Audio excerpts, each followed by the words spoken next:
Et si vous avez des problèmes dans votre vie et que vous priez pour un exaucement, de grâce, examinez votre cœur et demandez-vous s'il y a quelqu'un contre qui vous êtes fâché.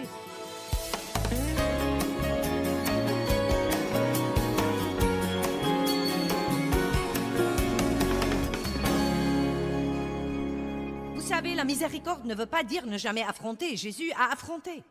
Il a affronté les gens, il a affronté les problèmes, mais il aimait toujours les gens.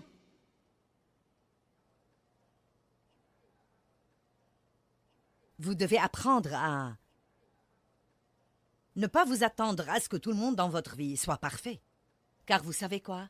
Nul de nous n'est parfait. Dans Jean 2, 24 et 25, il y a un verset qui a beaucoup compté pour moi dans ma vie avec Dieu et surtout quand j'essayais d'apprendre à traiter avec les gens. Vous savez, nous avons plus de 900 employés dans notre ministère dans le monde entier. Et quand vous traitez avec 900 personnes, il y a toujours quelqu'un qui fait quelque chose que vous auriez aimé qu'il ne fasse pas. Si vous traitez avec 3 personnes, il y a d'habitude quelqu'un qui fait quelque chose que vous auriez aimé qu'il ne fasse pas. Parfois, si vous traitez avec une seule personne, il y a quelqu'un qui fait quelque chose.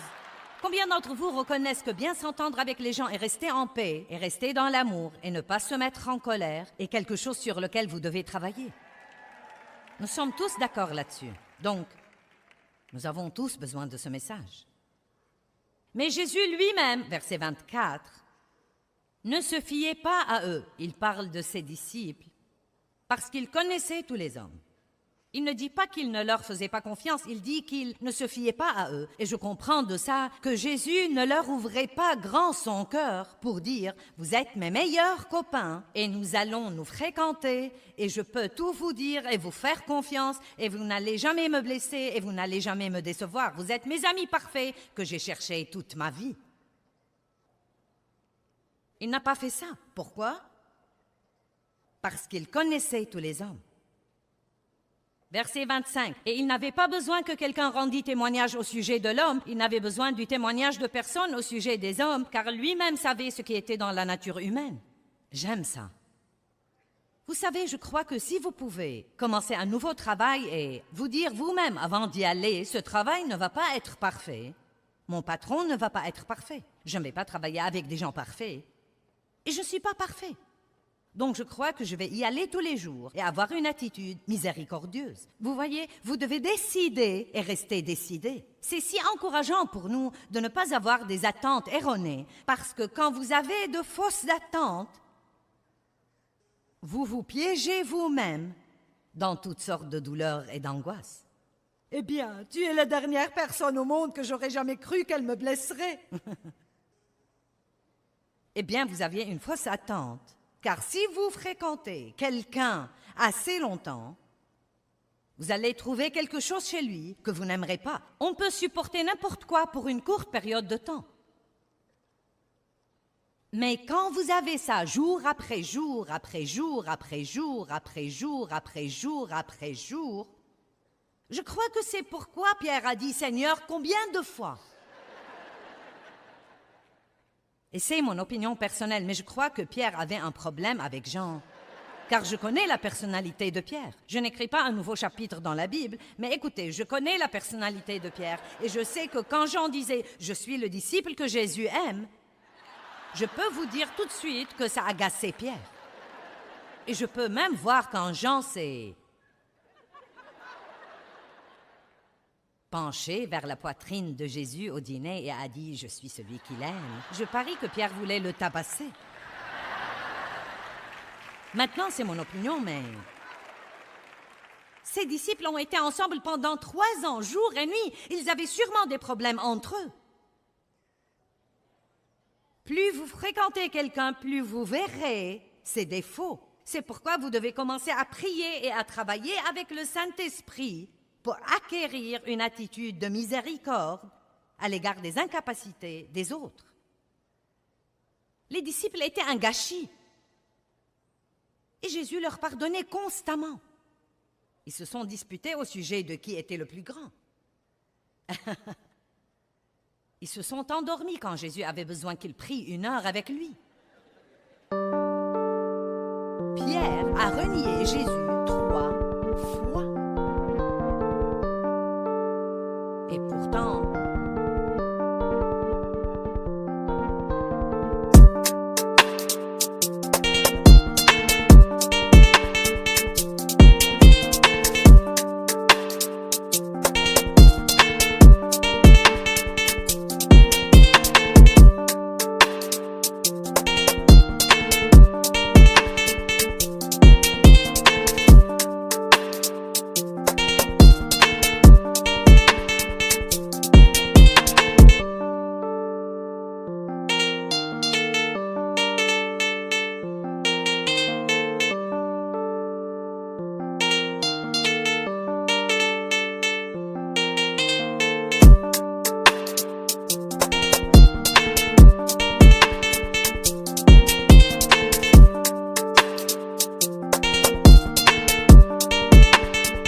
Jésus lui a donné la miséricorde.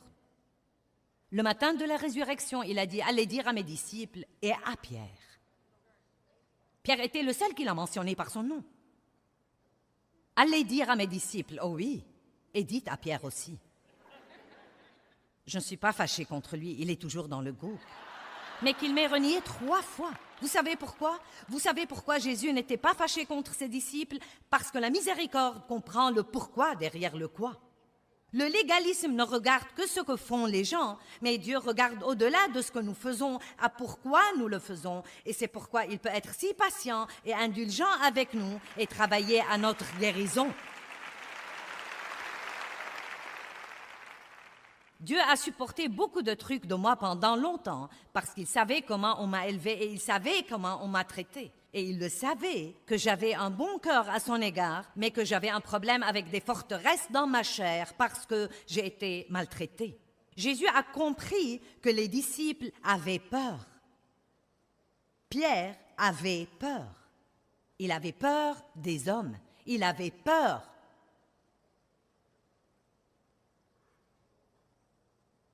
La miséricorde voit le pourquoi derrière le quoi.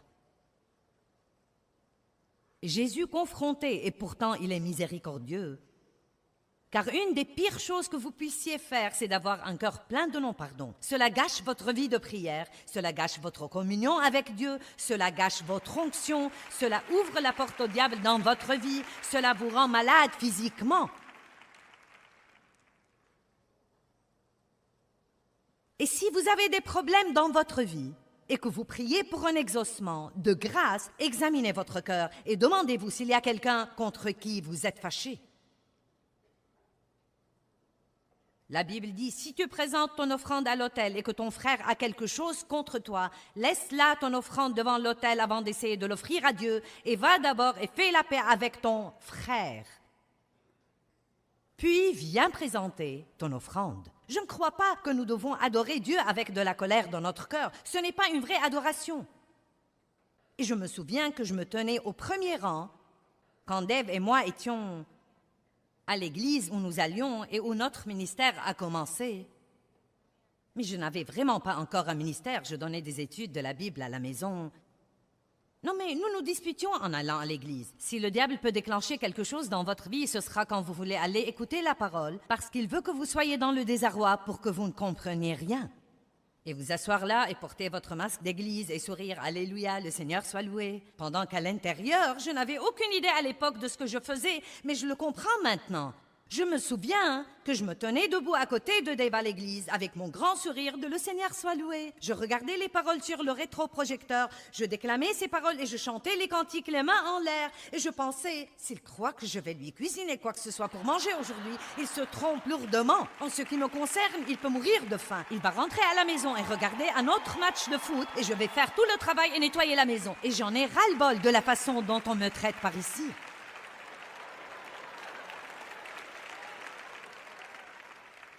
Dieu se soucie de l'homme caché du cœur, non pas de la comédie que nous jouons, mais de l'homme caché du cœur.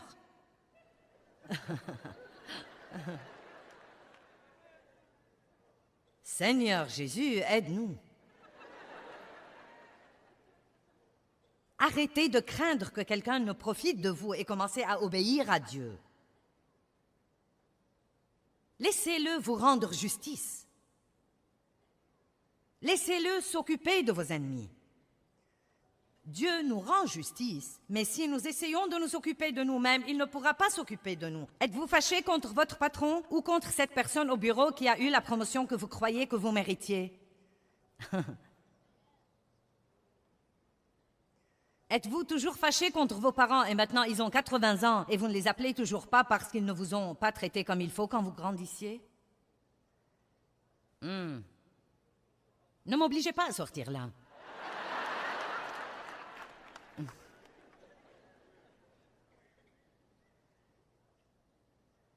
Regardons quelques caractéristiques de l'attitude de miséricorde pour voir si nous l'avons ou non. Maintenant, il y a le don de la miséricorde et je ne l'ai pas.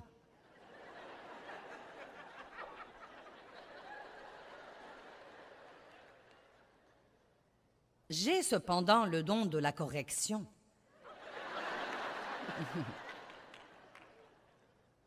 Le don de la miséricorde peut être une belle chose et il y a des gens... Non mais vous en débordez. Vous savez, j'ai dû l'apprendre, je dois m'en revêtir. Et je dois normalement m'en revêtir plusieurs fois par jour.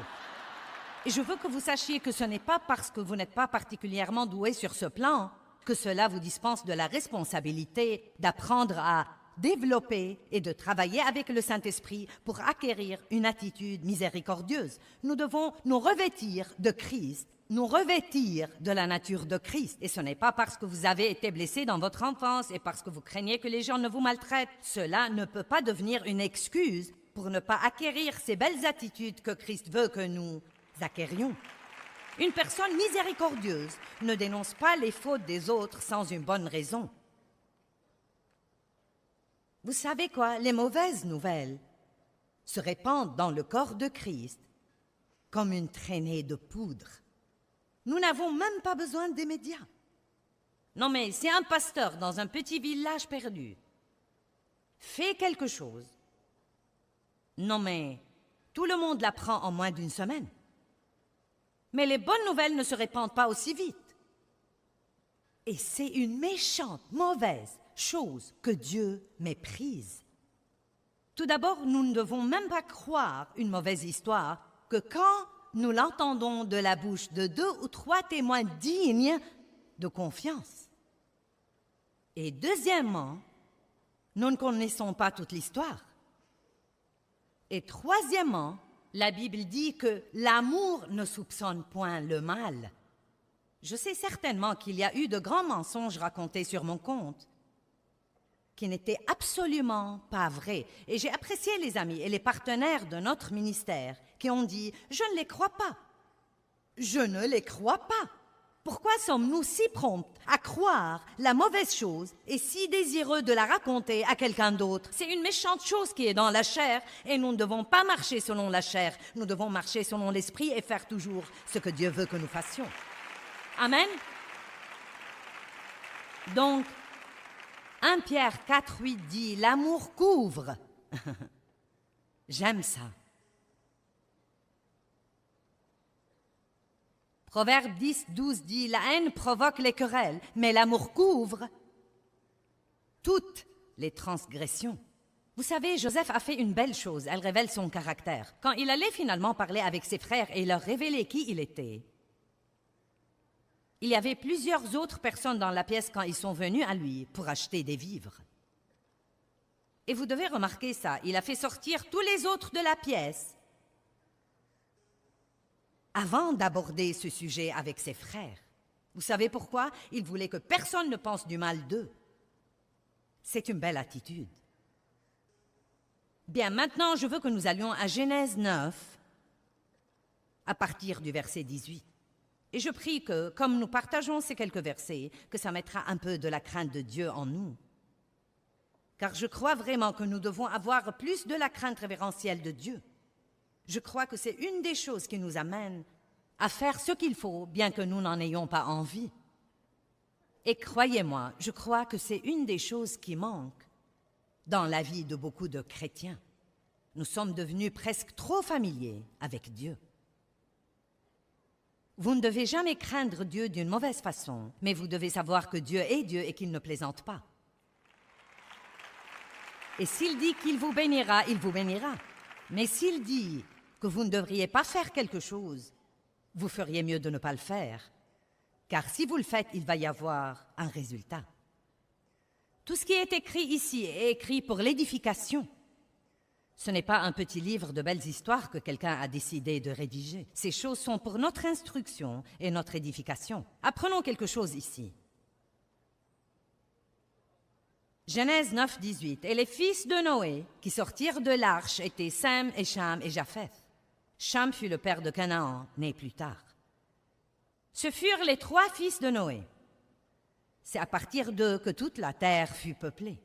Et Noé commença à être cultivateur et il planta une vigne et il en but le vin et il s'enivra et se trouva nu à l'intérieur de sa tente. Bien, Noé a été sur cette arche longtemps. Je crois qu'il a pensé qu'il...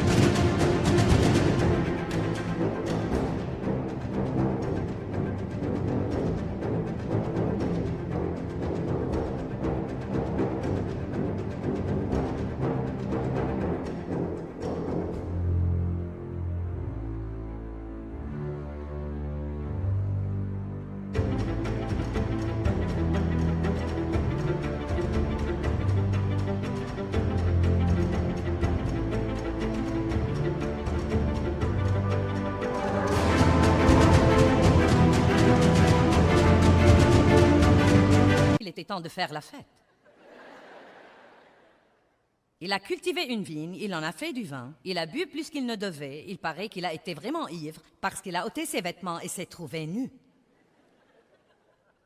Juste pour m'assurer que vous êtes avec moi. Maintenant, faites attention. Et Cham, père de Canaan, vit la nudité de son père et il en informa ses 2 frères. Il leur dit, vous n'allez pas croire ce qu'a fait papa. Il est ivre-mort et couché tout nu là-dedans.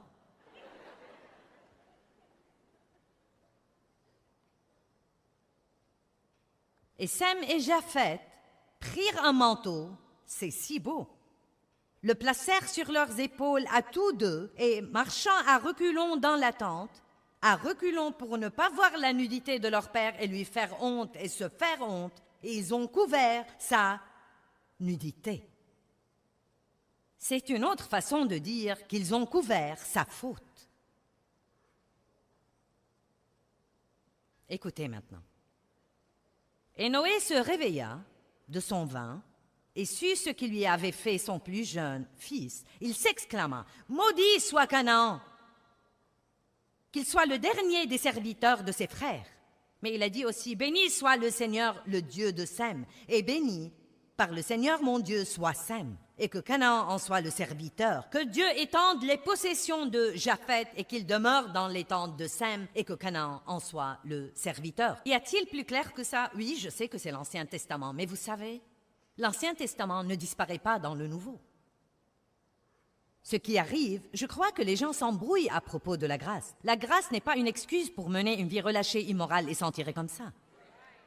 La grâce, c'est la puissance du Saint-Esprit pour pouvoir faire ce que Dieu nous demande de faire avec facilité, parce que nous ne le faisons pas par le travail de notre chair, mais nous appelons Dieu à venir et être notre partenaire et à faire la chose par nous, par sa force et sa puissance. Ne croyez jamais que la grâce est, eh bien vous savez, la grâce, eh bien la grâce. Je suis fanat de la grâce, j'aime la grâce, mais je m'inquiète parfois quand les gens croient que ça signifie qu'ils peuvent faire tout ce qu'ils veulent. Nous vivons sous le Nouveau Testament et c'est la grâce. La grâce n'est pas une excuse pour mener une vie relâchée, immorale et croire que Dieu va nous le laisser passer. La grâce est la puissance de vous mettre à genoux et de dire, Dieu, je veux faire ce que tu veux que je fasse. Je veux vivre sans non-pardon. Je veux vivre sans amertume et je ne peux pas faire ça tout seul. Mais Dieu, si tu me donnes ta grâce, si tu me donnes ta miséricorde, je peux être miséricordieux à l'égard des autres, mais seulement si tu m'aides. Et je ne vais pas vivre en colère, je ne vais pas vivre fâché, je ne vais pas vivre amer, je ne vais pas vivre offensé. Tu as dit que je pouvais me revêtir de la miséricorde et par ta puissance, je me revêtirai de la miséricorde.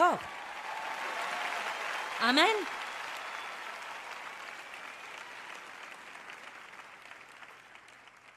Une autre chose que la Bible dit dans Matthieu 18 est que s'il y a quelque chose entre vous et votre frère, si votre frère vous a offensé, d'abord, que tout le monde dise d'abord, allez trouver votre frère en privé.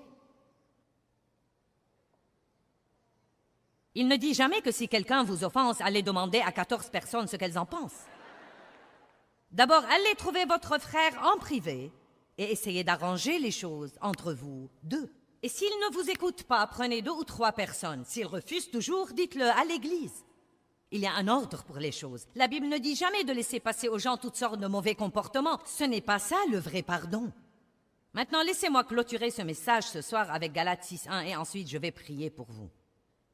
Frères, si quelqu'un, n'importe qui, même une personne que vous n'aimez pas, si quelqu'un vient à être surpris en quelque faute ou en quelque péché, vous qui êtes spirituels, c'est nous, n'est-ce pas? Qui êtes sensibles à l'esprit et contrôlés par l'esprit, c'est ça être spirituel, devriez le redresser, le rétablir et le réintégrer. Maintenant, c'est vraiment facile pour nous de redresser. Oui, je suis fanat de ça, Seigneur, le redresser. Mais ensuite, il dit de le rétablir, et cela veut dire le rétablir de la manière dont vous le regardez, le rétablir. Le réintégrer, et j'aime ça, et faites ça sans aucun sentiment de supériorité, et en toute douceur, prenant bien garde à vous-même, de peur que vous ne soyez aussi tentés. Donc, une des meilleures choses à faire quand quelqu'un fait quelque chose de vraiment dingue et qui vous blesse, au lieu de vous mettre en colère et de piquer une crise et d'essayer de le lui faire payer et de l'exclure pour un temps, vous pouvez être la personne la plus grande et dire « Tu sais quoi, je ne veux pas que nous ayons des problèmes. Écoute, j'ai fait beaucoup de choses dingues dans ma vie. Je comprends. Vous savez, beaucoup de fois, les gens nous blessent et ils ne savent même pas qu'ils nous ont blessés. Ils ont passé une rude journée, une mauvaise journée. Et ils ne comprennent même pas vraiment ce qu'ils font. Ma fille faisait la queue dans une pharmacie et attendait pour voir une prescription et l'employé se comportait comme une abrutie. Non mais grognonne, grincheuse, hargneuse, prétentieuse. Et donc en attendant, ma fille a pensé, quand j'arriverai là, si elle va me parler comme ça, je vais la corriger, je vais appeler le directeur et je vais. Et ensuite, Dieu lui a rappelé qu'elle transporte mes livres dans sa voiture pour les donner aux gens qui ont des problèmes.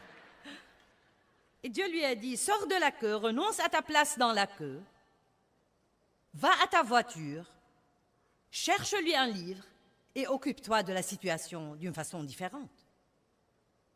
Tu ne sais pas ce qui se passe dans sa vie. Peut-être que son mari vient de la quitter. Peut-être que son enfant vient de mourir. Tu n'as pas la moindre idée de ce qui se passe dans sa vie et qui la pousse à se comporter comme ça. Vous voyez, la miséricorde cherche le pourquoi derrière le quoi. Et donc, ce qu'elle a dit, vous savez, quand elle est finalement arrivée là, elle a dit, tu sais, je crois que tu as eu une rude journée.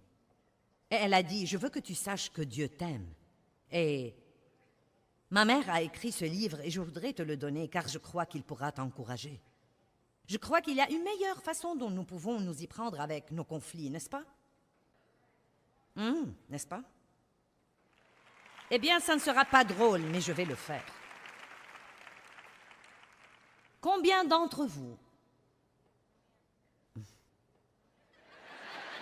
Vous savez déjà ce que je vais faire, n'est-ce pas? Vous pensez, oh non, chère dame, je ne veux pas me lever pour que tout le monde ici sache que je suis fâchée.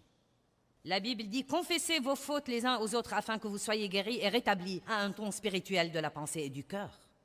Si vous devez pardonner à quelqu'un, si vous êtes fâché contre quelqu'un, si vous êtes fâché depuis longtemps, si vous vous êtes fâché aujourd'hui, si vous êtes une personne fâchée, si vous êtes soupe au lait, si vous êtes une personne légaliste, insensible, et que vous avez vraiment écouté ce message ce soir, et que vous voulez avoir un nouveau commencement, voulez-vous vous lever? Je vais prier pour vous.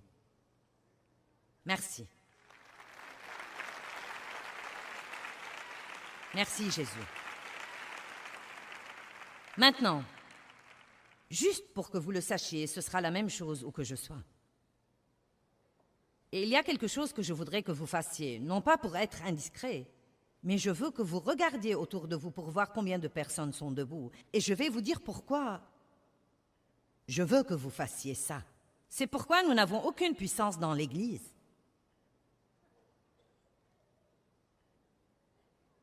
Chacun de nous doit commencer à prendre la responsabilité d'être ce représentant de Christ qu'il veut que nous soyons pour qu'il puisse faire son travail.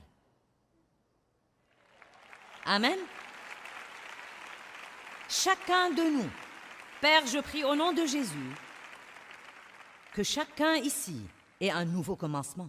Seigneur, je crois qu'ils ont écouté ta parole, mais je sais qu'ils ne peuvent pas faire ça si tu ne les aides pas. Et ils doivent savoir ça. Ils ne peuvent pas faire ça juste parce qu'ils décident de le faire. Il va falloir étudier, il va falloir prier, il va falloir se revêtir de la miséricorde et se revêtir de la miséricorde jusqu'à ce qu'ils soient à l'aise avec ça.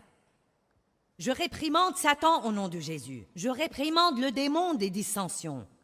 Je réprimande toute l'amertume et la haine et le non-pardon et la colère. Et je prie, Seigneur, que nous désirions plus que tout être comme toi. Eh bien, j'espère que l'enseignement d'aujourd'hui a été un bon rappel pour vous, comme quoi la miséricorde est un don que Dieu nous donne et un don que nous pouvons donner aux autres, mais il faut un caractère pieux pour être miséricordieux envers les autres. Nous devons savoir laisser Dieu développer ce caractère en nous.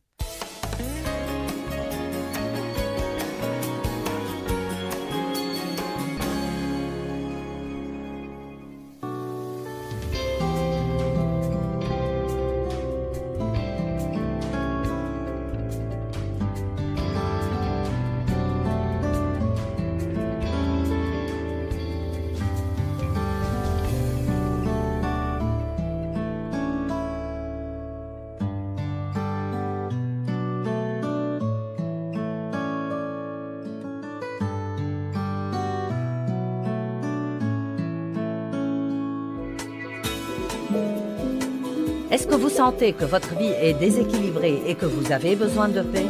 Eh bien, restez avec nous aujourd'hui et apprenez comment vous pouvez contrôler votre vie plutôt que de laisser votre vie vous contrôler. Tout de suite à l'antenne.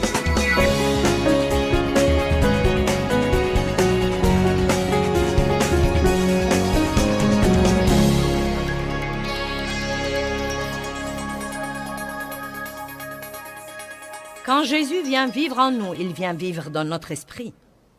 C'est la partie la plus profonde de notre être.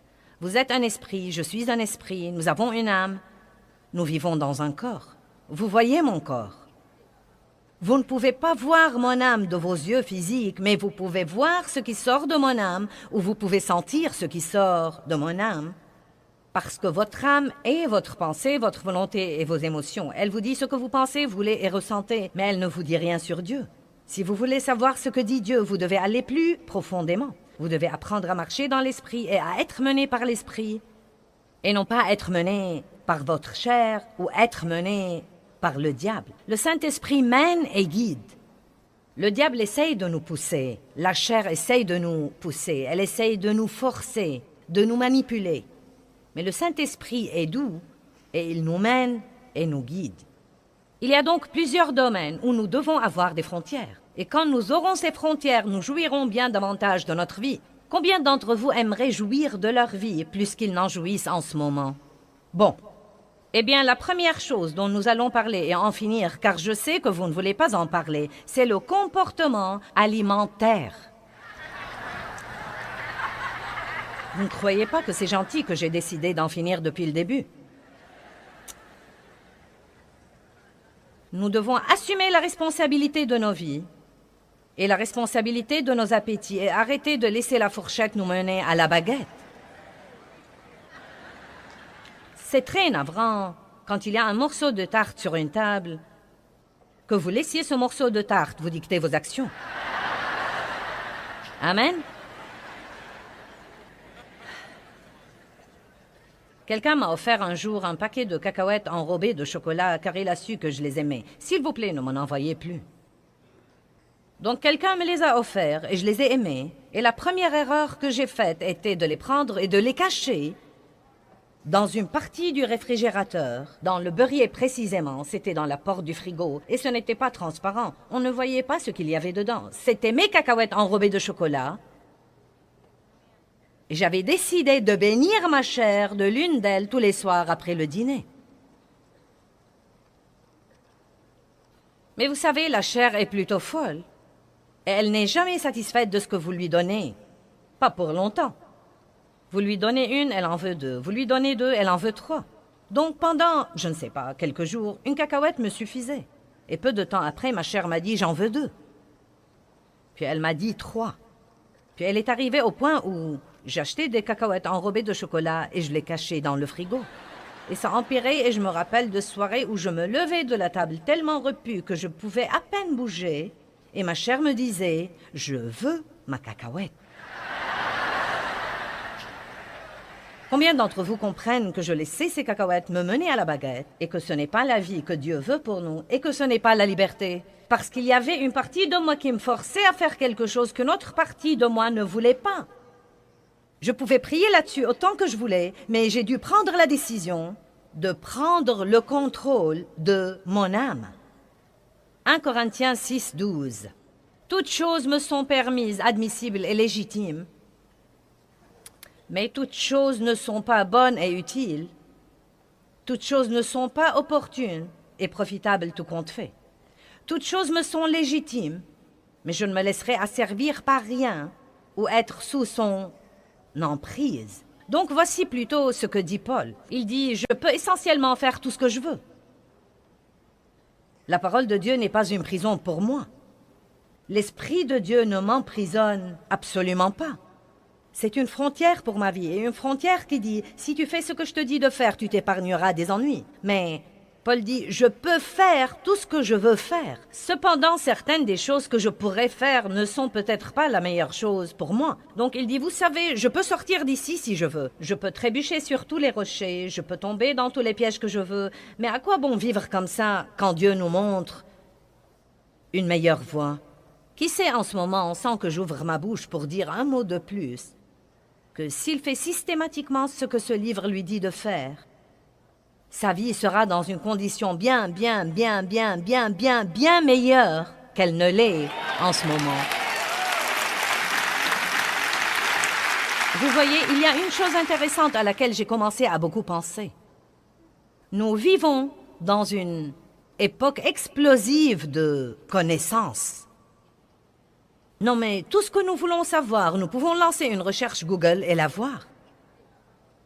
Nous avons la parole à la télé, nous l'avons à la radio, nous avons des CD et des DVD, et nous avons des livres, et nous avons des séminaires et des conférences, et nous avons des églises. Et donc, pratiquement, nous savons probablement beaucoup plus que quiconque a jamais su dans l'histoire, et nous avons plus de problèmes que nous n'avons jamais eu comme société. Et probablement dans l'ensemble, les gens mènent des vies moins pieuses que celles d'il y a 100 ans, quand les gens ne savaient pas autant que nous croyons que nous savons. Donc, j'ai commencé à vraiment y penser et à en parler, et à défier les gens de comprendre qu'ils ne connaissent rien de la parole s'ils ne la mettent pas en pratique. Ce n'est pas parce que vous la soulignez dans votre Bible que vous la connaissez. Ce n'est pas parce que vous la surlignez.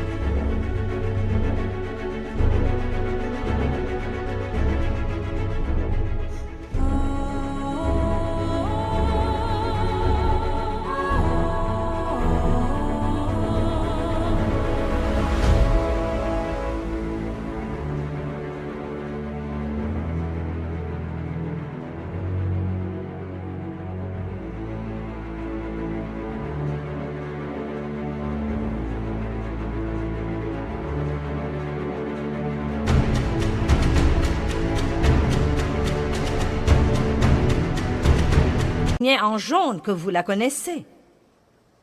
Le seul moyen de savoir que nous connaissons quelque chose, c'est de le mettre en pratique.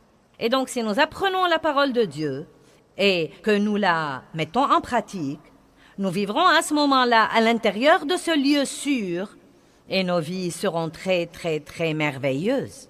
Maintenant, en ce moment, la salle est pleine de gens et il y a des gens, des millions qui nous regardent à la télé. Vous pouvez facilement me dire la chose que Dieu vous a dit de faire et que vous n'avez pas faite. Dieu ne va pas changer d'avis. Si vous attendez pour voir s'il va changer d'avis, croyez-moi, il ne va pas changer d'avis. J'ai beaucoup d'expérience là-dessus. Et finalement, écoutez-moi maintenant, parce que c'est vraiment un bon conseil maternel. Finalement, soit Dieu fera à son idée, soit vous serez malheureux et misérable. Amen. Vous savez ce qu'on dit d'une famille?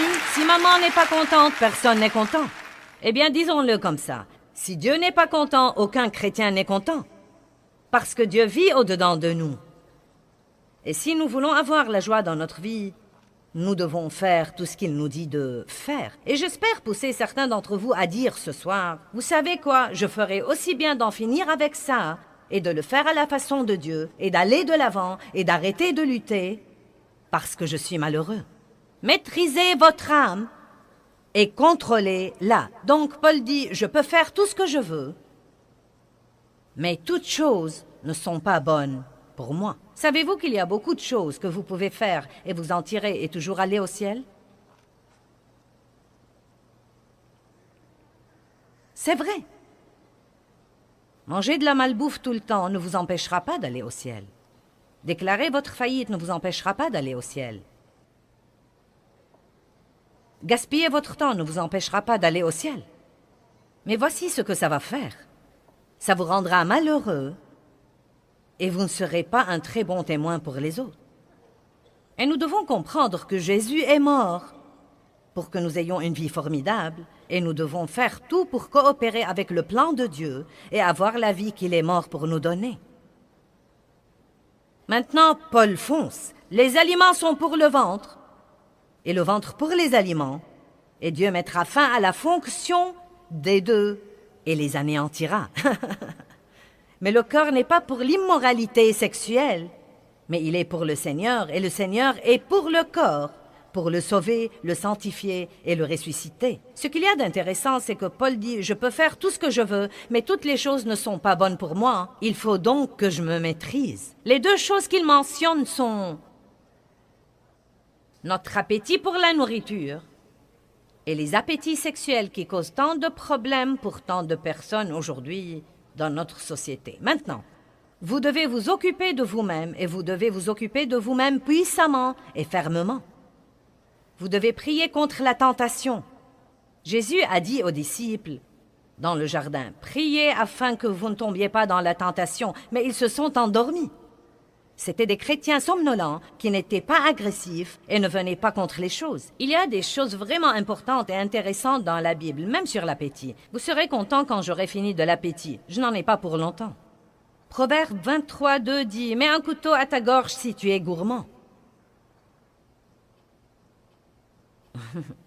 Or, je suis sûre que Dieu ne veut pas que nous nous coupions la gorge, mais il essaye de nous dire de ne pas manger outre mesure. Nous ne devons pas vivre pour manger, nous devons manger pour vivre, et nous devons comprendre que nos corps sont le temple du Saint-Esprit et faire attention aux choses que nous y introduisons. Certains font plus attention à l'essence qu'ils mettent dans leur voiture qu'aux choses qu'ils mettent dans le temple de Dieu.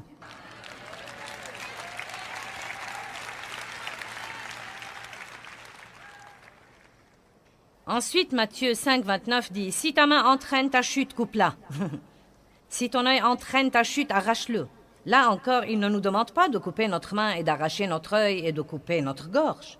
Mais pour moi, ce qu'il dit, c'est « Écoutez, vous devez vous maîtriser. Je vais donc partager avec vous certaines frontières que je me suis imposées dans certaines de mes habitudes alimentaires. Et peut-être que cela vous aidera. Peut-être que vous espérerez vous lever un jour et ne plus vouloir le truc. Ça ne va pas arriver.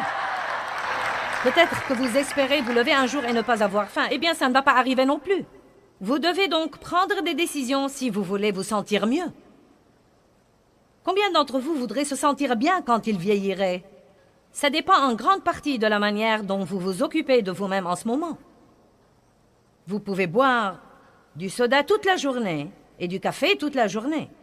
Et plus vous vieillissez, plus votre peau va s'abîmer.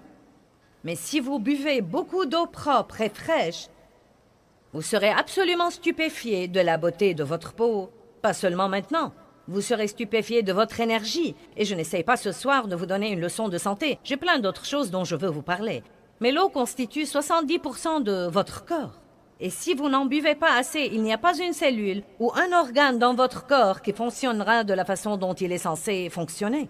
Eh bien, je n'aime pas l'eau. Eh bien, apprenez à l'aimer. Buvez-la jusqu'à ce que votre corps stupide vous dise « donnez-moi davantage ». Votre corps veut la chose à laquelle il est habitué, donc c'est parti.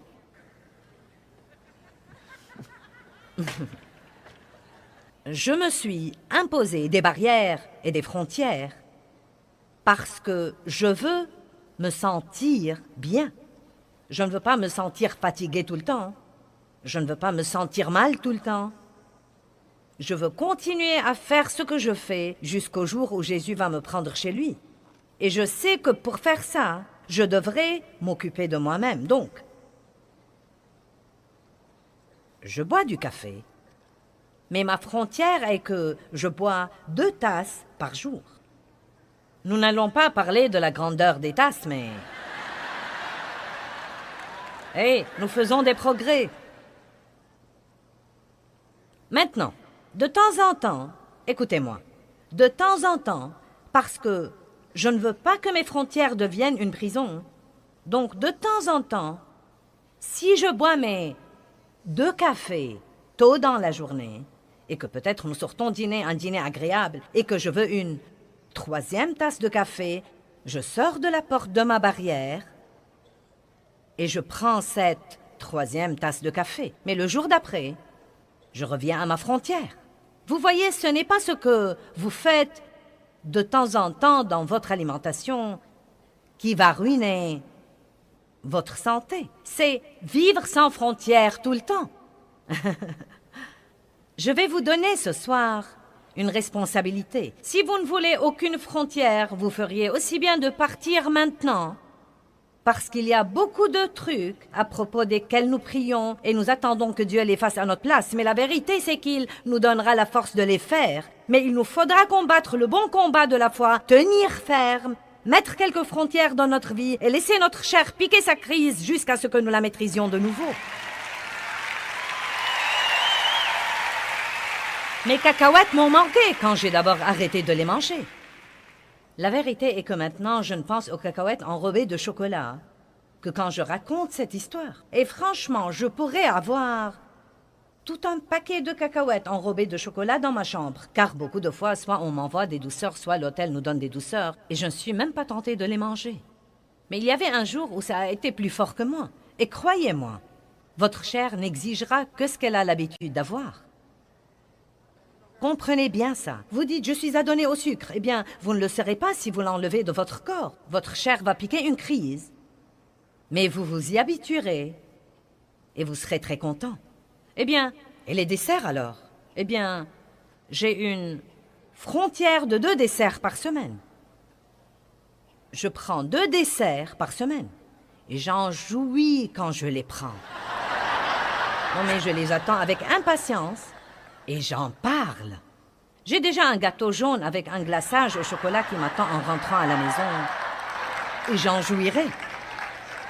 Mais vous voyez, je peux faire ça 2 fois par semaine et me sentir toujours bien et avoir toujours le poids que je veux avoir et sentir toujours que je m'occupe de moi-même. La parole de Dieu n'est pas une prison, mais elle nous dit ce que nous devons faire pour nous occuper de nous-mêmes. Mais qu'est-ce qui arrive? Nous mangeons le gâteau, nous aimons le gâteau, donc maintenant notre petite âme se déchaîne et nous voulons du gâteau tous les jours. J'aime la crème fouettée dans mon café. Et j'ai commencé à boire de la crème fouettée dans mon café. Et peu de temps après, mes pantalons sont devenus serrés. Donc maintenant, je jouis toujours de la crème fouettée dans mon café, mais ma frontière est 1 fois par semaine. Et demain est le jour.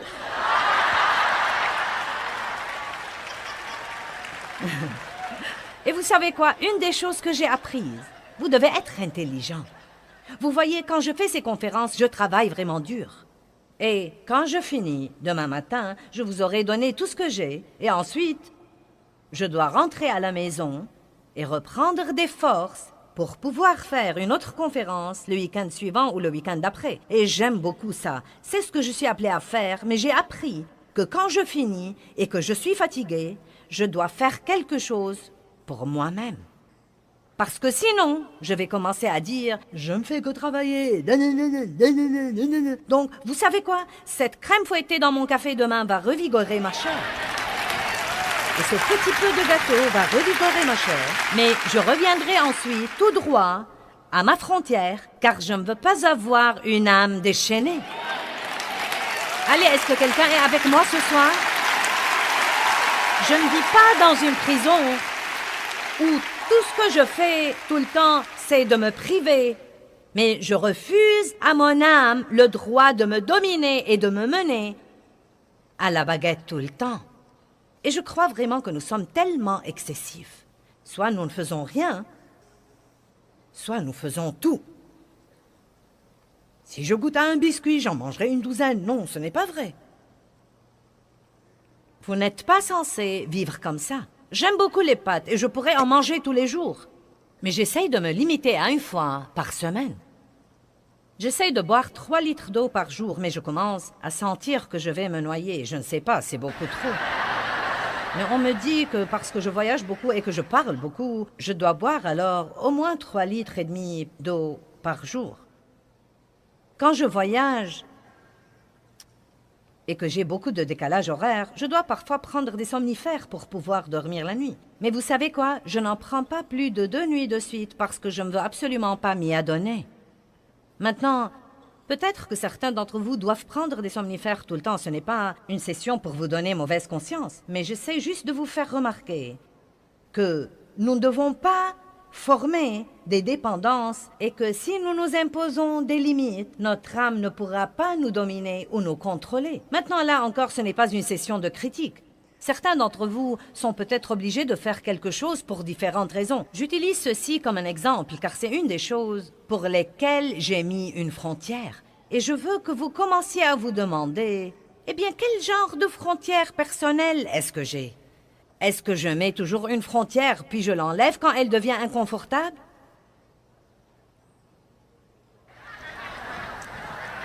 C'est facile de se mettre au régime dimanche soir après le dîner.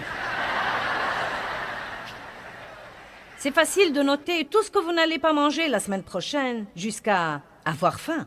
Donc, pourquoi ne priez-vous pas là-dessus? Imposez-vous des frontières sur votre alimentation. Cela ne veut pas dire que nous ne pouvons pas jouir de la nourriture. Dieu a mis la nourriture sur terre pour que nous en jouissions, mais nous ne voulons pas qu'elle nous domine et devienne notre patron. Êtes-vous prêts pour autre chose? Vous en avez assez de la nourriture, donc je passe à la chose suivante. Bien, parlons de l'argent.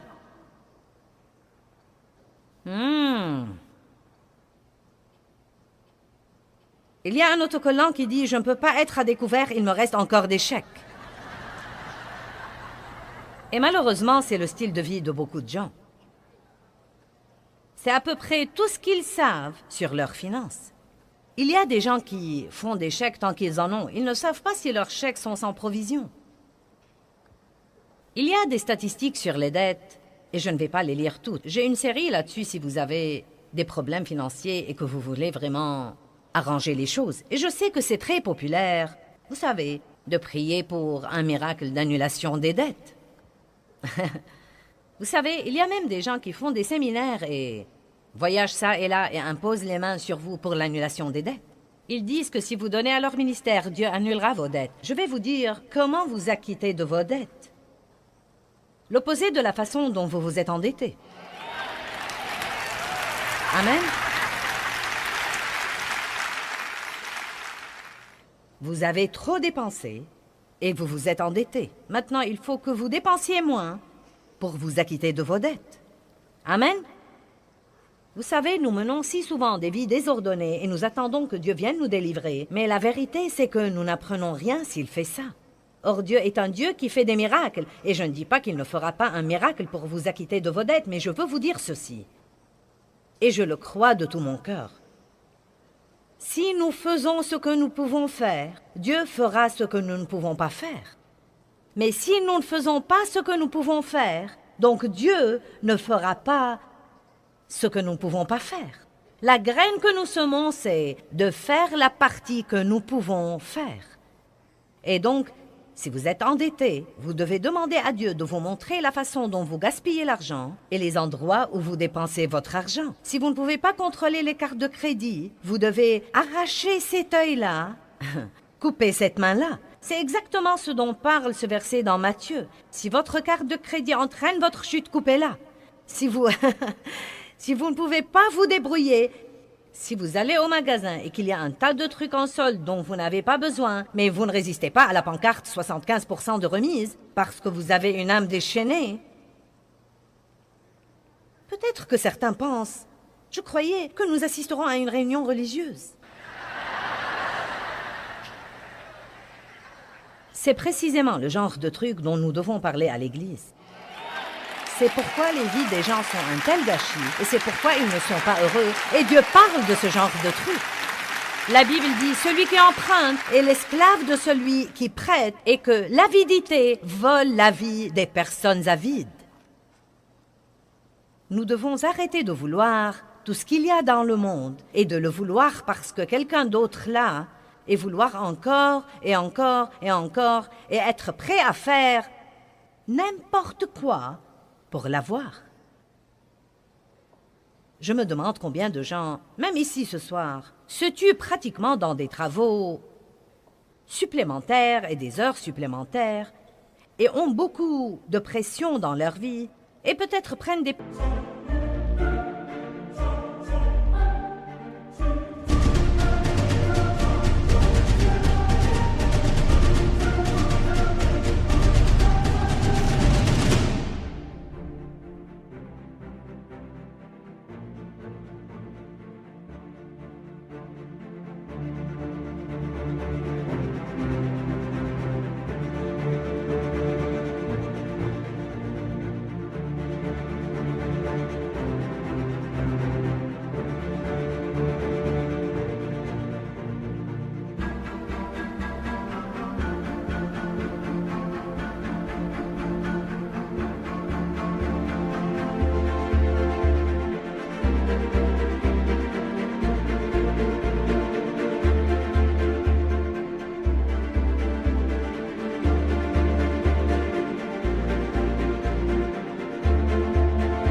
pour les nerfs à cause de toute la pression sous laquelle ils sont pour posséder une maison qu'ils n'habiteront même pas.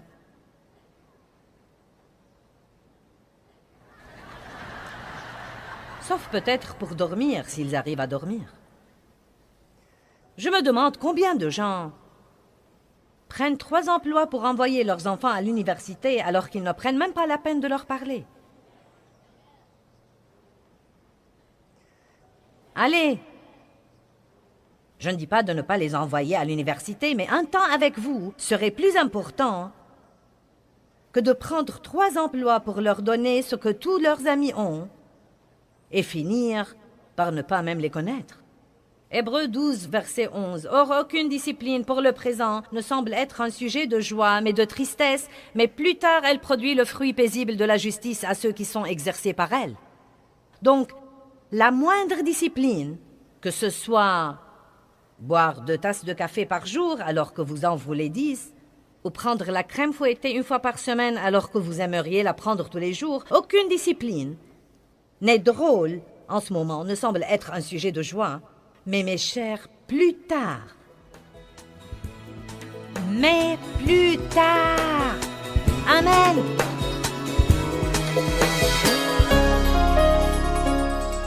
Eh bien, je vous ai appris à être en sécurité, à vivre à l'intérieur d'une zone de sécurité. Et cette zone de sécurité est la parole de Dieu. Nous devons apprendre la parole et ensuite, nous devons la mettre en application. Vous apprenez la parole et vous la mettez en application.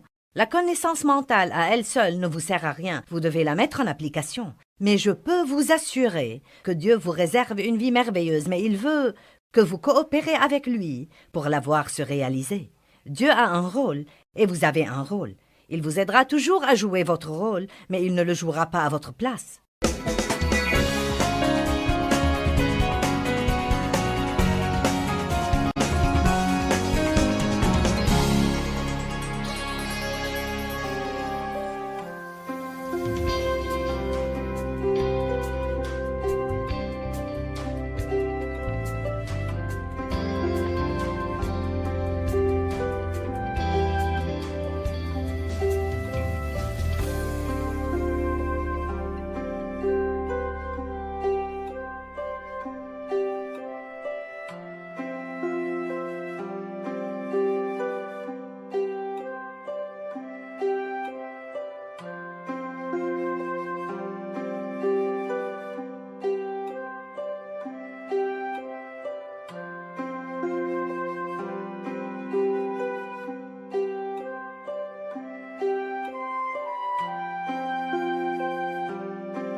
Toutes les choses difficiles que Dieu vous demande de faire, il n'essaie pas de vous rendre malheureux.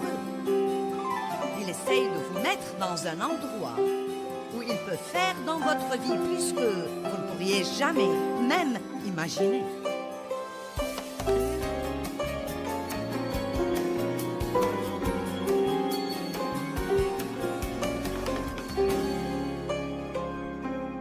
Ce soir, je veux vous parler d'une attitude de miséricorde et de pardon. Je viens d'écrire un livre intitulé « Rendez-vous service et pardonnez ». Et pendant que j'écrivais ce livre, je me suis rappelé de nouveau dans mon cœur de l'importance de ne pas être des chrétiens fâchés. Un chrétien fâché est une contradiction, le savez-vous? J'ai cherché le mot « amour » l'autre jour dans le dictionnaire grec. J'aime étudier l'amour très fréquemment parce que ça me fait toujours avancer dans cette direction et je sais que c'est la volonté de Dieu. Donc j'ai cherché le mot amour de nouveau juste pour me rafraîchir la mémoire. Et une des choses qu'il dit est que l'amour est le thème central du christianisme. Or, l'amertume et le ressentiment et le non-pardon ne sont pas de l'amour. La colère n'est pas de l'amour. Donc si l'amour est le thème central du christianisme, comment pouvons-nous être des chrétiens fâchés et croire qu'il n'y a pas de mal à ça? Et ce n'est pas parce que nous venons à l'église et que nous sourions quand nous arrivons à la porte de l'église que nous n'avons pas des problèmes de colère. Certains n'en ont pas, mais beaucoup d'entre vous étiez peut-être fâchés quand vous êtes entrés ici. Peut-être même que vous êtes venu avec quelqu'un contre qui vous êtes fâché. Peut-être que vous vous êtes fâché à cause de quelque chose quand vous êtes entré dans le bâtiment. Vous n'avez pas eu la place que vous vouliez, on n'a pas chanté le cantique que vous espériez écouter. Les lumières vous ont dérangé, vous vous mettez en colère à cause des choses les plus dingues et les plus ridicules. Je veux que vous m'écoutiez parce que c'est très important ce soir. La plus grande partie du terrain que Satan gagne dans la vie d'un croyant, il la gagne par la porte ouverte du non-pardon. La plus grande partie du terrain que Satan gagne dans la vie d'un croyant, il la gagne par cette porte ouverte du non-pardon. Regardons 2 versets. 2 Corinthiens 2, 10 et 11. Et ces versets vont sûrement être mis sur les écrans pour vous. J'enseigne, comme vous le savez, probablement d'une Bible amplifiée. Si vous pardonnez quelque chose à quelqu'un, c'est l'apôtre Paul qui parle. Si vous pardonnez quelque chose à quelqu'un, je pardonne aussi. Et ce que j'ai pardonné, si j'ai pardonné quelque chose, je l'ai fait pour vous, en présence et avec l'approbation de Christ le Messie. Maintenant, dans le verset 11, il va dire pourquoi il est si prêt à pardonner et pourquoi il veut qu'il soit si prêt à pardonner, afin de ne pas laisser à Satan l'avantage sur nous, car nous n'ignorons pas ses ruses et ses intentions. C'est possible, très possible, que pour certains d'entre vous ici ce soir qui avaient un problème dans votre vie, que d'une façon ou d'une autre l'ennemi s'est introduit. Peut-être que vous priez et que vous demandez à Dieu de supprimer ce problème, mais pourtant vous n'êtes pas prêt à pardonner à quelqu'un qui vous a blessé. Vos prières ne peuvent pas être exaucées si vous n'allez pas pardonner. Eh bien, Joyce, tu ne sais pas ce que je ressens. Je ne voudrais pas vous vexer, mais je vais quand même le dire. Je me fiche de ce que vous ressentez. Et je ne veux pas dire que ça m'est égal, comme si ça m'était égal, mais je veux dire que nous devons arrêter de nous soucier tellement de ce que nous ressentons. J'aurais aimé que nous nous sentions bien tout le temps, mais la vérité est que nous n'allons pas nous sentir bien tout le temps. Et un des versets que je vais vous lire un peu plus tard est dans Colossiens, et il dit de se revêtir de la miséricorde. De se revêtir de la miséricorde. Et savez-vous que vous pouvez exprès choisir d'être miséricordieux? Or, la miséricorde n'est pas juste. Non, mais il n'y a rien de juste dans la miséricorde. Car quand vous l'êtes, vous donnez quelque chose à quelqu'un qui ne le mérite pas. Vous décidez de tolérer quelque chose que, si vous vouliez vraiment, vraiment être légaliste, vous auriez pu dire, eh bien, tu ne vas pas t'en tirer comme ça, car ce que tu as fait était vraiment mauvais. Mais la Bible nous dit de nous revêtir de la miséricorde et que par-dessus la miséricorde, nous revêtir de l'amour. Et une des choses les plus précieuses dans ma vie pendant les 10 ou 15 dernières années était d'apprendre à faire ce qu'il faut exprès. Non pas parce que j'en ai envie, mais de le faire exprès. Et en fait, d'apprendre encore plus que quand je fais ce qu'il faut et quand je n'ai pas envie de le faire, c'est à ce moment-là que je grandis spirituellement. Quand je fais ce qu'il faut parce que j'en ai envie et que c'est facile et que ce n'est pas une lutte, à ce moment-là, j'opère dans quelque chose où j'ai déjà grandi à un autre moment quand je faisais ce qu'il fallait quand c'était dur. Donc, ne croyez pas que ce sera toujours facile de faire ce qu'il faut, mais rappelez-vous, quand vous faites ce qu'il faut et que c'est difficile à faire, la bonne nouvelle est que vous pouvez dire « je grandis ». Je grandis spirituellement en faisant le bon choix. Ne vous lassez pas de faire le bien. Éphésiens 4, 26. Quand vous vous mettez en colère, ne péchez pas. J'aime ça parce que on peut se mettre en colère et ne pas pécher. La colère elle-même n'est pas nécessairement un péché. C'est en fait une émotion que Dieu a mise en nous pour nous faire savoir quand nous sommes maltraités. Donc la colère n'est pas nécessairement un péché. Ce que nous faisons de cette colère devient un péché. Que le soleil ne se couche pas sur votre colère, votre exaspération, votre fureur ou votre indignation. Wow! Je me demande combien de personnes il y a ici ce soir adorant Dieu, priant pour la satisfaction de leurs besoins. Elles sont allées se coucher fâchées hier soir. Vous savez, vous pouvez être à la maison et vous bagarrer avec votre conjoint. Et vous pouvez aller vous coucher fâché, bien que le Saint-Esprit essaye de vous parler et que vous sachiez parfaitement que vous devriez vous humilier et essayer de réparer, même si ce n'est pas votre faute.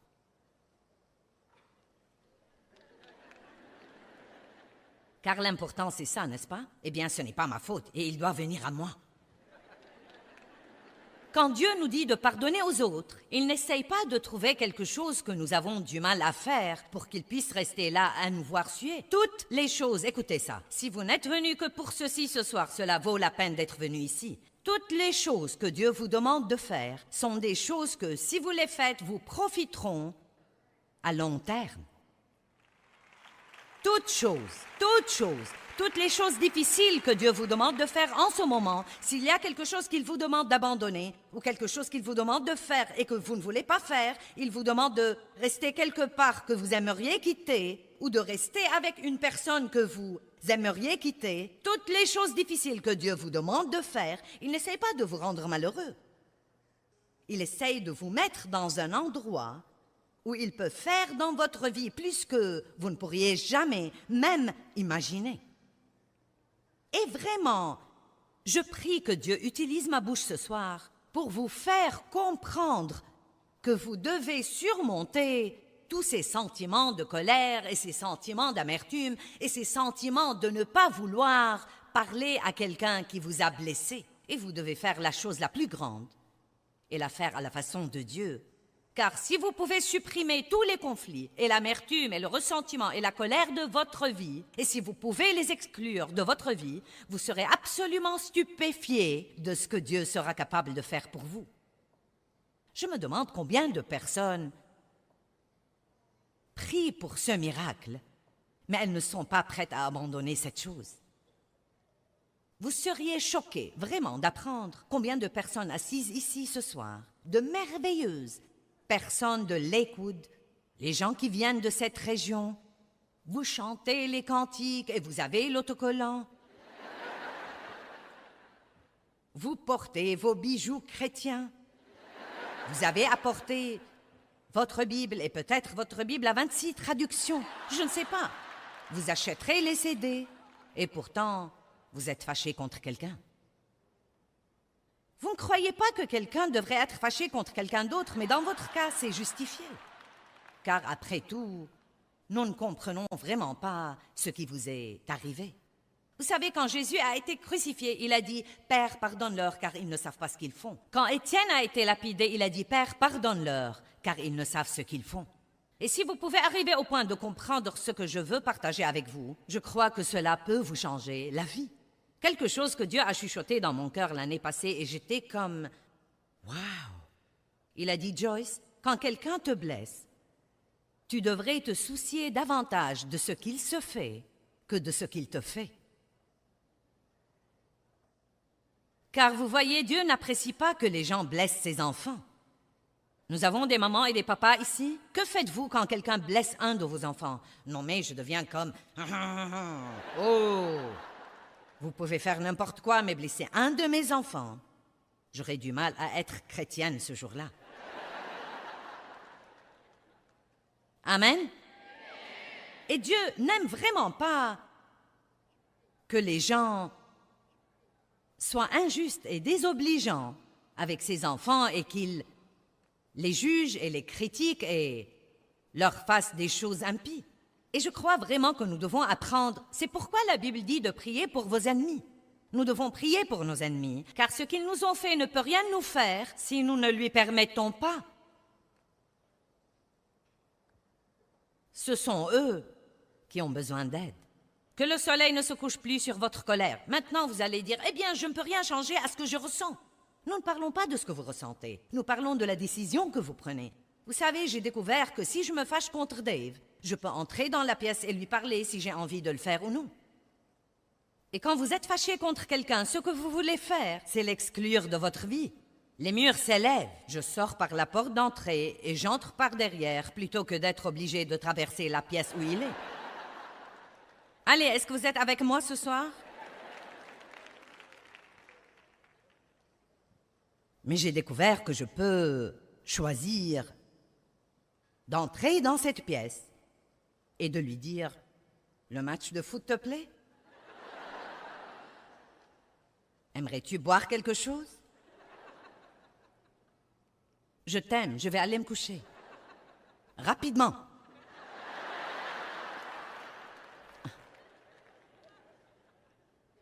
Combien d'entre vous croient que tout ce truc de colère est un grand problème pour les chrétiens? Vous savez quoi? Nous devons faire quelque chose là-dessus. Chacun de nous doit prendre la responsabilité, personnellement, de dire « Je ne vais pas vivre fâché ». Maintenant, vous ne pouvez pas toujours changer ce que vous ressentez, mais vous pouvez changer ce que vous faites car vous avez le libre choix. Et si nous faisons ce qu'il faut assez longtemps, nos sentiments nous suivront plus tard. Je vais dire ça de nouveau. Si nous faisons ce qu'il faut assez longtemps, nos sentiments ne tarderont pas à nous suivre plus tard. Une des choses qui arrive quand vous priez pour vos ennemis, c'est qu'il vous sera difficile de rester fâché contre quelqu'un pour qui vous priez. Et donc, vous pouvez commencer par faire ça, par prier pour les gens qui vous blessent. Priez pour eux. Et une chose que vous pouvez faire quand vous êtes fâché, c'est d'étudier la parole sur ce plan. Vous savez, si j'ai mal à la tête, je n'y mets pas un pansement. Et quand vous êtes fâché contre quelqu'un, vous n'avez pas besoin d'un message sur la prospérité. Vous devez étudier dans la parole sur la colère, l'amertume et le ressentiment et le non-pardon, et vous devez l'étudier jusqu'à ce que la parole fasse une percée et vous libère de cet esclavage. Puis votre prospérité s'en suivra. Cherchez le royaume et la justice de Dieu, la façon juste d'être et de faire, et toutes ces choses vous seront données par surcroît. Cherchez le royaume, cherchez à faire les choses comme Dieu veut que vous les fassiez, et Dieu vous donnera les bénédictions. Ne poursuivez pas les bénédictions, laissez-les vous poursuivre.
Philippiens 2:5 dit que nous devons prendre la même attitude qu'avait Jésus.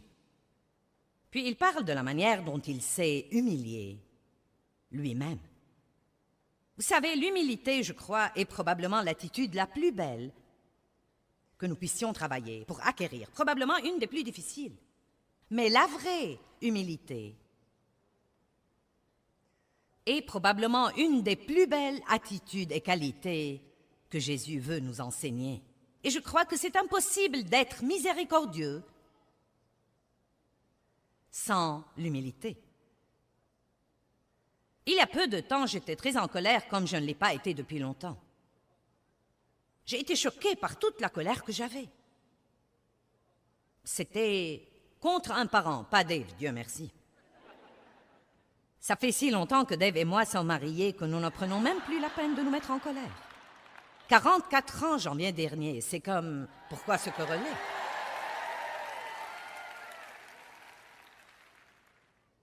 Mais je me suis mise en colère contre quelqu'un. Je ne vais pas rentrer dans les détails. J'ai raconté toute l'histoire dans le livre que je viens d'écrire, mais j'ai senti que la personne était vraiment ridicule et exerçait une pression excessive sur moi à un moment où je n'en avais pas besoin. Je lui ai demandé de faire une simple petite chose et elle a, vous savez, rechigné à la faire et j'étais comme, non mais j'ai vraiment explosé et je ne fais pas ça normalement. Et j'ai vraiment tout sorti. Et j'ai raconté à tout le monde ce qu'elle m'avait fait. J'ai raconté à Dave, j'ai appelé mes enfants et je leur ai dit ce qu'elle m'a fait. Et ce qu'il y a, c'est que ça ne se fait pas. Nous allons en parler ce soir parce que l'amour couvre. L'amour ne dénonce pas, l'amour couvre. L'amour essaye de protéger la relation avec l'autre. Il n'essaye pas de la ruiner. Mais j'étais tellement en colère que non seulement je ne voulais plus l'aimer, je voulais que personne d'autre ne l'aime. Ça ne vous exaspère pas quand quelqu'un vous a blessé et que vous êtes avec quelqu'un d'autre qui le connaît et qui commence à vous dire à quel point il est gentil? Vous avez envie de dire, eh bien, je pourrais vous en dire long sur lui.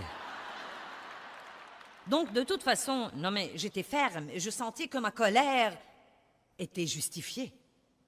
Et donc, 3 jours se sont écoulés. J'attendais qu'elle m'appelle pour s'excuser. Pas un coup de fil. Un matin, je priais. Vous savez, c'est dur de prier quand vous n'obéissez pas à Dieu. Car quand vous priez, il risque de vous dire quelque chose que vous ne voulez pas écouter. Donc, je priais un matin et je crois qu'assez de jours s'étaient écoulés et Dieu a pu finalement me convaincre un peu. Et il a commencé à me mettre sur le cœur qu'il voulait que je l'appelle pour m'excuser. J'étais vraiment... Croyez-moi, j'ai dit, oh Dieu, non, non, non, non, non, non. S'il te plaît, pas cette fois. Peux-tu demander à quelqu'un d'autre de faire ce qu'il est juste et pas moi? Cette femme est chrétienne aussi. J'ai attendu quelque temps. Et j'étais vraiment sûre qu'elle allait l'utiliser comme... Eh bien, oui, tu m'as vraiment blessé, oui, tu n'aurais pas dû, oui. Donc j'ai simplement dit, d'accord Dieu, je vais faire ça parce que je t'aime et que je veux t'obéir. Mais pourrais-tu au moins lui demander de dire, j'avais tort moi aussi? J'ai pensé, eh bien, je pourrais faire ça si je n'ai pas apporté tout le poids de l'affaire. Donc j'ai appelé, à moitié espérant qu'elle ne répondra pas, car beaucoup de fois elle ne répond pas. Mais voici, elle était à la maison ce jour-là pour me parler. Et vous savez, j'ai dit, vous savez, écoute, je veux juste te dire que je suis désolée d'être tellement en colère l'autre jour. Non mais tout de suite, elle a dit, tu sais quoi? Vraiment, n'y pense plus. Elle a dit, je n'ai pas bien agi non plus. Et c'était si joli. Et ensuite, c'était comme... Toute cette pression est partie. Je pouvais prier. Je travaillais sur mon livre et donc ça a aidé. Mais je n'aurais pas pu faire ça si je n'avais pas été prête à vraiment m'humilier et à la laisser penser que, vous savez, je ne pensais vraiment pas que j'avais tort. Mais je me suis rendu compte que, bien que ce qu'elle avait fait était mauvais, ma réaction de cette façon était tout aussi mauvaise. Vous voyez, même quand quelqu'un vous fait du tort, la colère que vous avez et que vous commencez à proférer est tout aussi mauvaise. Je crois que nous devons acquérir une attitude beaucoup plus complaisante. Et vous savez, dans le naturel, je ne serai pas une personne très accommodante, mais j'ai acquis beaucoup plus de cette attitude dans ma vie. Vous savez pourquoi? C'est vraiment très éprouvant pour vous si vous n'arrivez pas tôt ou tard au point d'être un peu plus accommodant et de ne pas faire une montagne d'une taupinière et de ne pas exiger tout d'une certaine manière dans votre vie. Il y a un verset que j'aime absolument. Je crois que c'est une des plus belles parties de la Bible, et ça se trouve dans Matthieu 11, 28 à 30. « Venez à moi, vous tous qui êtes fatigués et qui êtes chargés, et accablés, et moi je vous donnerai du repos. Je soulagerai et détendrai et rafraîchirai vos âmes. Prenez mon joug sur vous et apprenez de moi, car je suis bienveillant, doux et humble, modeste de cœur. » N'est-ce pas beau? Humble, bienveillant, doux et modeste. Et j'aime également le reste de ça. Il dit, et vous trouverez le repos, le soulagement, la détente, la récréation et le calme béni pour vos âmes. Vous voyez, à l'instant où j'ai été prête à m'humilier et à m'excuser auprès d'elle, juste pour la paix, pendant que je croyais qu'elle devait s'excuser auprès de moi, la récompense que j'ai eue immédiatement était le repos pour mon âme, le soulagement et le calme pour mon âme. Car mon joug est aisé, utile, bon, et j'aime cette partie dans la Bible amplifiée. Il n'est pas sévère, dur, cassant ou oppressant. J'ai été élevée par un homme, mon père, qui était très sévère et dur et soupe au lait et cassant. Et chaque fois qu'on le côtoyait, il n'y avait que la pression. Et malheureusement, je suis devenue tout à fait comme lui dans les premières années de ma vie. Très légaliste. Vous savez, si vous n'êtes pas miséricordieux, vous serez légaliste. Vous ne pouvez pas être les deux. Soit vous serez légaliste, soit miséricordieux. Et être légaliste veut dire que vous avez certaines attentes spécifiques des gens et des situations. Et si vos attentes ne sont pas satisfaites, vous serez vexé et normalement, vous allez le faire savoir à quelqu'un d'autre. Maintenant, évidemment, nous voulons nous attendre à de bonnes choses. Nous voulons nous attendre au mieux de la vie. Mais je vais vous révéler quelque chose que nous ne pouvons pas espérer des gens, et c'est la perfection. Nous ne sommes pas parfaits. Nous ne trouverons pas une église parfaite. Nous ne trouverons pas un travail parfait. Nous ne trouverons pas une personne parfaite pour l'épouser. Nous ne trouverons pas un enfant parfait. Si nous étions parfaits, nous n'aurions pas eu besoin de Jésus. Nous avons tous, T-O-U-S, tous des faiblesses. Nous avons tous des forces, mais nous avons tous des faiblesses aussi. Et c'est pourquoi la Bible est remplie du message qui dit que nous devons être prompts à pardonner. Nous devons être généreux avec notre pardon. Nous devons toujours croire le meilleur chez les autres. Et nous devons acquérir une attitude de miséricorde où notre première réaction sera, tu sais quoi? Ne t'inquiète pas pour ça. Ne t'inquiète pas pour ça, ça n'a aucune importance. Je fais des erreurs moi aussi. Au lieu de, quoi? Comment tu as pu me faire ça à moi? Et quelle est l'attitude derrière ça? Comment tu as pu être si bête pour faire ce genre d'erreur et blesser la parfaite moi? Mais vous voyez, une personne humble sait quel gâchis elle est. Une personne humble sait que si ce n'était la grâce de Dieu, la miséricorde de Dieu, l'amour de Dieu, le pardon de Dieu, la bonté de Dieu, oh mon Dieu, dans quel état elle serait? C'est pourquoi l'histoire dans Matthieu est si importante. Quand Pierre a dit « Combien de fois pardonnerai-je à mon frère ?» J'aime ça. « Combien de fois pardonnerai-je à mon frère ?» Je crois que Pierre croyait qu'il avait une limite. Et je sais que nous pensons tous, et je le pense, vous savez, si vous faites ça encore une fois, ça va dépasser les bornes. Puis Jésus a raconté une histoire sur un homme qui ne pouvait pas payer sa dette et qui a demandé d'être pardonné et son maître lui a pardonné. Et ensuite, ce même homme, allez, si vous êtes fâché ce soir, vous êtes cet homme. J'ai dit que si vous êtes fâché ce soir, vous êtes cet homme. Parce que vous n'avez pas pu payer votre dette et vous avez demandé à Dieu de vous pardonner et il vous a pardonné, et vite. Il a été miséricordieux envers vous et sera miséricordieux envers vous et envers moi chaque fois que nous allons à lui avec nos faiblesses. Il sera toujours miséricordieux envers nous.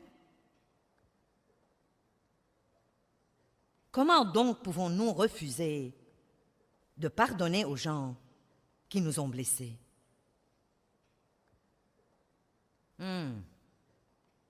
C'est calme là-dedans.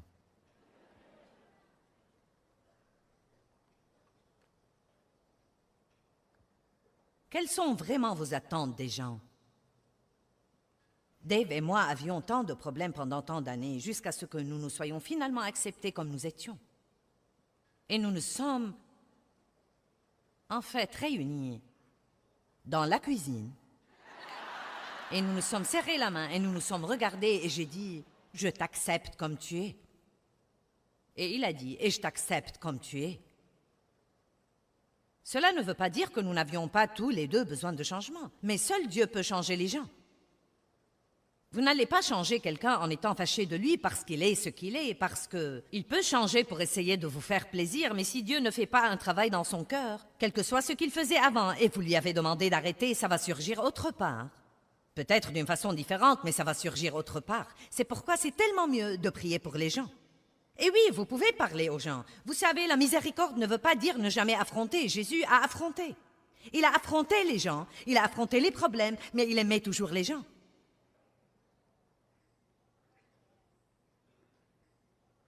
Vous devez apprendre à ne pas vous attendre à ce que tout le monde dans votre vie soit parfait. Car vous savez quoi? Nul de nous n'est parfait.